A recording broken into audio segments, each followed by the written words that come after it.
Halo sewan militer, kembali bersama Mesin Perang Channel. Dua kapal offshore patrol vessel atau kapal patroli lepas pantai 90 buatan PT Daya Radar Utama resmi diluncing secara bergantian. Nantinya, setelah persenjataan serta kelengkapan kapal sudah terpasang, dua UPV 90 ini akan ditempatkan di satuan kapal eskorta atau Satkor Koarmada 3. Dua kapal UPV yang dilaunching pada 18 dan 20 September 2024 ini bernama KRI Raja Haji Fisabilillah 391 dan KRI Lukas Rumkorem 392. Setelah dilaunching, dua kapal akan menjalani proses pemasangan persenjataan hingga kelengkapan lain kapal, mulai dari combat management system hingga navigasi, serta tahap terakhir yakni tes pada dua kapal sebelum diserahkan ke TNI AL.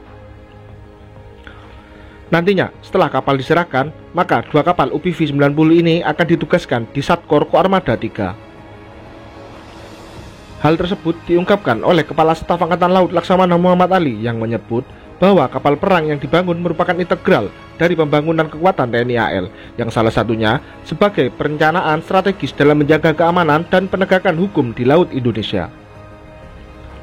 UPV 90 yang dibangun oleh PT DRU ini memiliki spesifikasi panjang 98 meter, lebar 13,50 meter, tinggi 6,90 meter, serta memiliki bobot mencapai 1.900 ton.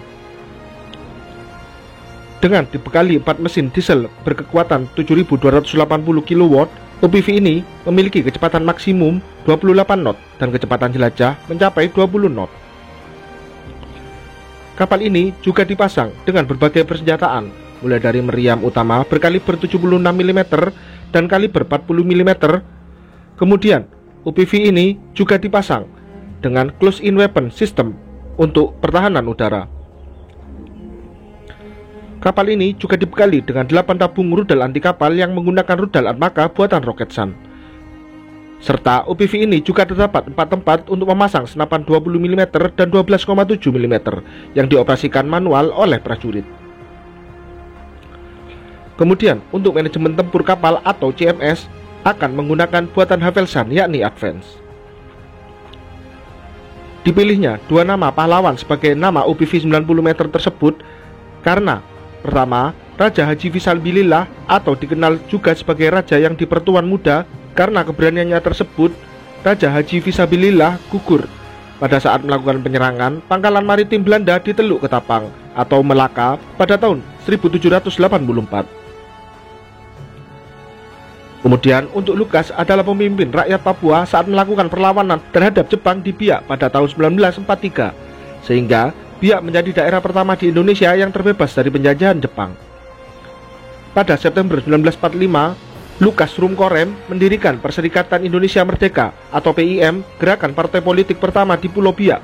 Kemudian, pada tahun 1958, Lukas Rumkorem membentuk Organisasi Tentara Cadangan Cendrawasih atau TTT yang terus melawan Belanda serta membantu pemerintah Indonesia dalam Perang Trikora. Sepintas, desain dari dua UPV 90 yang dapat mengangkut 90 personil ini mirip dengan desain Frigate Edi Martadinata kelas. Meski disebut UPV atau kapal patroli lepas pantai, namun dengan kemampuan dan persenjataan yang dimiliki oleh UPV ini yang juga memiliki kemampuan serangan bawah air, maka kapal ini dapat dikategorikan sebagai light frigate. PT Daya Radar Utama merupakan galangan kapal lokal swasta yang tak asing di Indonesia, khususnya bagi Kementerian Pertahanan Indonesia dan TNI AL. Pasalnya, galangan kapal yang bermarkas di Lampung ini beberapa kali menggarap kapal milik TNI AL, salah satunya kapal angkut tank, serta kapal patroli milik Kementerian Kelautan dan Perikanan. TNI AL terus berkomitmen melaksanakan peningkatan penggunaan produk dalam negeri atau P3DN, serta mengurangi produk impor. Langkah ini diambil guna mendukung pemerintah dalam meningkatkan perekonomian sekaligus sebagai wujud kemandirian bangsa dalam memenuhi alat utama sistem senjata atau alutsista dan meningkatkan peran Indonesia dalam rantai suplai global.